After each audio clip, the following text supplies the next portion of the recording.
Okay, three controllers, left, front, right.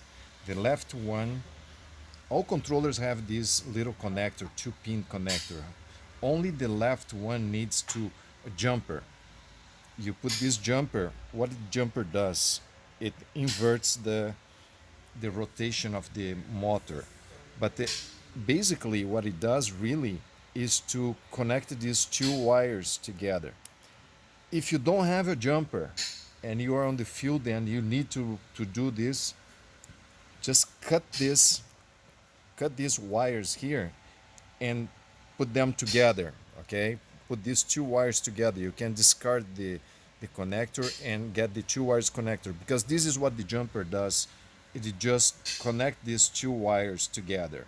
Okay, basically we took like a connector and the two wires and we put them together here. So yes, we have to add the jumper to the left controller. Old or new controller, the same thing.